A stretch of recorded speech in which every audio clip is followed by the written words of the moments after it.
ಹುಡುಗಿರು ಕೈ ಕೊಟ್ರು ಅಂತ ಹೇಳಿ ಯುವಕನೊಬ್ಬ ಹುಚ್ಚಾಟವಾಡಿದ್ದಾನೆ. ನಾಗದೋಷ ಬರ್ಲಿ ಅಂತ ಹೇಳಿ ತನ್ನ ಮನೆಯ ಮುಂದೆಯೇ ಖಾರದ ಪುಡಿಯನ್ನ ಹಾಕಿದ್ದಾನೆ. ಮನೆಯ ಮುಂದೆ ಖಾರದ ಪುಡಿಯನ್ನ ಹಾಕಿ ಯುವಕ ನ್ಯೂಸೆನ್ಸ್ ಕ್ರಿಯೇಟ್ ಮಾಡಿದ್ದಾನೆ. ಪೊಲೀಸರು ಬಂದರೂ ಕೂಡ ಅವಾಚ್ಯ ಶಬ್ದಗಳಿಂದ ನಿಂದನೆ ಮಾಡಿದ್ದಾನೆ. ನಾನು ಕೊಲೆ ಆದ್ರೆ ಬಾಗಲೂರು ಪೊಲೀಸರೇ ಹೊಣೆ ಅಂತ ಹೇಳಿ ರಂಪಾಟ ಮಾಡಿದ್ದಾನೆ. ಒಂದು ಕಾಲದಲ್ಲಿ ನಾನು ಡಾನ್ ಅಂತ ಹೇಳಿ ಇದೇ ಬಾಲಾಜಿ ಏನಿದ್ದಾನೆ ಆತ ಸೆಲ್ಫಿ ವಿಡಿಯೋವನ್ನ ಕೂಡ ಮಾಡಿಕೊಂಡಿದ್ದಾನೆ. ಇದಿಷ್ಟೇ ಅಲ್ಲ, 112ಗೆ ಕರೆ ಮಾಡಿ ಟೆಲಿಕಾಲರ್ ಯುವತಿಗೂ ಕೂಡ ಈ ಬಾಲಾಜಿ ಕಾಟವನ್ನ ಕೊಟ್ಟಿದ್ದಾನೆ. ಯುವಕನ ಹುಚ್ಚಾಟಕ್ಕೆ ಬೇಸತ್ತಂತಹ ಬಾಗಲೂರು ಪೊಲೀಸರು ಆತನನ್ನ ಸದ್ಯ ರಿಹ್ಯಾಬ್ ಸೆಂಟರ್ಗೆ ದಾಖಲಿಸಿ ಚಿಕಿತ್ಸೆಯನ್ನ ಕೊಡಿಸುತ್ತಿದ್ದಾರೆ.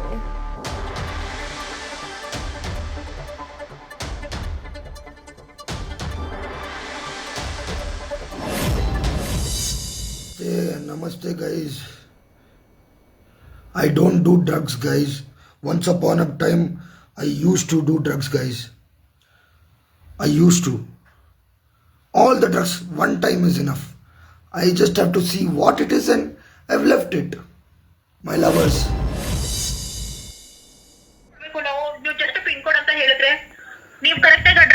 ಮೇಡಮ್ ನಾನು ಹೇಳಿರೋ ಪಿನ್ ಕೋಡು ಬೇರೆ.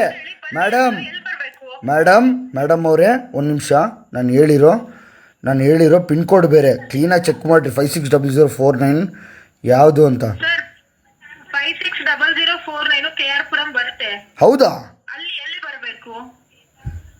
ಇಕ್ರಿ ಫೋನು ಇಕ್ತೀನಿ. ನಿಮ್ಮ ಡಿ ಸಿಗೆ ಹೋಗ್ತೀನಿ ಇರ್ರಿ. ಅಡ್ರೆಸ್ ಹೇಳಿದ್ರೆ ಕರೆಕ್ಟ್ ಆಗಿ ಅಲ್ಲಿ ಪೊಲೀಸ್ ಅವ್ರನ್ನ ಕಳಿಸ್ಕೊಡ್ಬೋದು. ಏನಕ್ಕೆ ಇಲ್ಲಿ ಕಳಿಸ್ಬೇಕು ಪೊಲೀಸ್ ಅವ್ರನ್ನ? ಅಯ್ಯೋ ನಡೆದು ಬಿಟ್ಟೈತೆ ಅಲ್ಲಿ.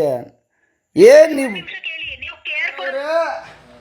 ಎಲ್ಲರೂ ಅವ್ರೆ ಮಾರ್ಸಂದ್ರ 560059 number 12 Hanuman temple statue ASI ಬಂದವ್ರೆ. ಒಬ್ಳು PC, ಒಂದು 12 ಜನ ಮಾರ್ಸಂದ್ರ ಕಾಡ್ನವರು. ಪೊಲೀಸ್ನವ್ರವ್ರೆ ಎಲ್ಲರೂ ಅವ್ರೆ. ಮಾರ್ಸಂದ್ರ 560059 number 12 Hanuman temple statue ASI ಬಂದವ್ರೆ. ಒಬ್ಳು PC, ಒಂದು 12 ಜನ ಮಾರ್ಸಂದ್ರ. ಈ ಬಗ್ಗೆ ಹೆಚ್ಚಿನ ಡೀಟೇಲ್ಸ್ ಅನ್ನ ನಮ್ಮ ಪ್ರತಿನಿಧಿ ಶಿವಕುಮಾರ್ ನೀಡ್ತಾ ಹೋಗ್ತಾರೆ. ಶಿವಕುಮಾರ್, ಯಾವ ಕಾರಣಕ್ಕಾಗಿ ಈ ರೀತಿಯಾಗಿ ಈ ಯುವಕ ಹುಚ್ಚಾಟವನ್ನ ಮೆರೆದಿದ್ದಾನೆ ಅನ್ನೋಂಥದ್ದು ಗೊತ್ತಾಯ್ತಾ? ಹೇಗೆ? ಬೆಂಗಳೂರಿನ ಬಾಗಲೂರು ಪೊಲೀಸ್ ಠಾಣಾ ವ್ಯಾಪ್ತಿನಲ್ಲಿ ಬರುವಂತಹ ಮಾರ್ಸಂದ್ರ ಬಳಿಯಲ್ಲಿ ನಡೆದಿರುವಂತಹ ಘಟನೆ ಇದು.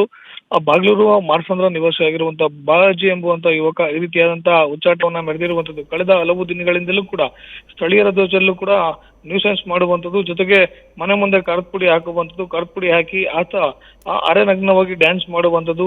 ಈ ಬಗ್ಗೆ ಸ್ಥಳೀಯರೇನಾದ್ರು ಪೊಲೀಸರಿಗೆ ಮಾಹಿತಿಯನ್ನ ಕೊಟ್ಟಂತ ಸಂದರ್ಭದಲ್ಲಿ ಪೊಲೀಸರಿಗೂ ಕೂಡ ನಿಲ್ಲಿಸುವಂತ ಕೆಲಸವನ್ನ ಮಾಡ್ತಾರೆ. ಒಂದ್ ಕಡೆ ಸ್ಥಳೀಯರು ಈತನ ನ್ಯೂಸೆನ್ಸ್ ನಿಂದ ಬೇಸತ್ತು ಸ್ಥಳೀಯ ಪೊಲೀಸರಿಗೆ ಮಾಹಿತಿ ಕೊಡುವಂತ ಕೆಲಸವನ್ನ ಮಾಡಿ ಈತನ ಮನೆ ಬಳಿ ಬಂದು ಬಾಗಲೂರು ಪೊಲೀಸರು ವಿಚಾರಿಸಿದಂತ ಸಂದರ್ಭದಲ್ಲಿ ಇಲ್ಲಿ ಪ್ರಮುಖವಾಗಿ ಈತನೇ ಇಲ್ಲಿ ಇದು ಮಾಡುವಂಥದ್ದು. ಅಂದ್ರೆ ಪೊಲೀಸ್ ಕಂಟ್ರೋಲ್ ರೂಮ್ಗೆ ಕರೆ ಮಾಡಿ ನನಗೆ ಬಾಗಲೂರು ಪೊಲೀಸರಿಂದ ತೊಂದರೆ ಆಗಿದೆ, ನಾನು ಸಾವನ್ನಪ್ಪಿದ್ರೆ ಬಾಗಲೂರು ಪೊಲೀಸರ ಕಾರಣ ಅಂತೇಳಿ ಪುಂಡಾಟವನ್ನ ಮೆರೆಯುವಂಥದ್ದು. ಒಂದ್ ಕಡೆ ಪೊಲೀಸರು ಬಂದು ಈತನಿಗೆ ಬುದ್ಧಿ ಹೇಳಕ್ ಹೋದಂತ ಸಂದರ್ಭದಲ್ಲಿ ಕೂಡ ಮನೆಯ ಗೇಟನ್ನ ತೆಗೆದೆ ಪೊಲೀಸರಿಗೆ ಕೂಡ ಆವಾಜನ್ನ ಹಾಕಿ ಈತ ಕಂಟ್ರೋಲ್ ರೂಮ್ಗೆ ಕರೆಯನ್ನ ಮಾಡುವಂಥದ್ದು ಒಂದ್ ಕಡೆ. ಮತ್ತೊಂದ್ ಕಡೆ ನಾನು ಸೈತಾನ್ ಇದ್ದಂತೆ, ಅಂದ್ರೆ ಹಿಂದೆ ನಾನು ಕೂಡ ದೊಡ್ಡ ರೌಡಿ ಆಗಿದ್ದೆ ಹೇಳಿ ನಾನಾ ರೀತಿಯಾಗಿ ಪೊಲೀಸರಿಗೂ ಕೂಡ ಆವಾಜ್ ಆಗುವಂತ ಕೆಲಸವನ್ನ ಮಾಡ್ತಿದ್ದಾನೆ. ಮತ್ತೊಂದ್ ಕಡೆ ಈತನನ್ನ ಸದ್ಯ ಯಾಕೆ ಈತ ವರ್ತನೆ ಹೀಗಿದೆ ಅಂತೇಳಿ ಈತ ನೋಡಿದಂತ ಸಂದರ್ಭದಲ್ಲಿ ಹಿಂದೆ ಕೆಲವು ಹುಡುಗಿಯರನ್ನ ಈತ ಪ್ರೀತಿಯನ್ನ ಮಾಡ್ತಿದ್ದ. ಇಬ್ಬರು ಹುಡುಗಿಯರನ್ನ ಪ್ರೀತಿಸಿ ಆ ನಂತರ ಈತ ಪ್ರೀತಿ ವಿಚಾರದಲ್ಲಿ ಮೋಸ ಹೋಗಿದ್ದಾನೆ. ಹೀಗಾಗಿ ಅವತ್ತಿಂದಲೂ ಕೂಡ ಈ ರೀತಿಯಾಗಿ ವರ್ತನೆಯನ್ನ ಮಾಡ್ತಿರುವಂತಹ ವಿಚಾರವನ್ನ ಅರ್ಥಂತ ಬಾಗಲೂರು ಪೊಲೀಸರು ಕುಟುಂಬಸ್ಥರ ಗಮನಕ್ಕೆ ತಂದು ಈತನನ್ನ ರಿಹ್ಯಾಬ್ ಸೆಂಟರ್ಗೆ ದಾಖಲು ಮಾಡುವಂತ ಕೆಲಸವನ್ನ ಮಾಡಿರುವಂತದ್ದು. ಪ್ರೀತಿ ನ್ಯೂಸ್ ಫಸ್ಟ್ ನಿರ್ಭೀತಿಯಿಂದ ನಿಮ್ಮ ಪರವಾಗಿ.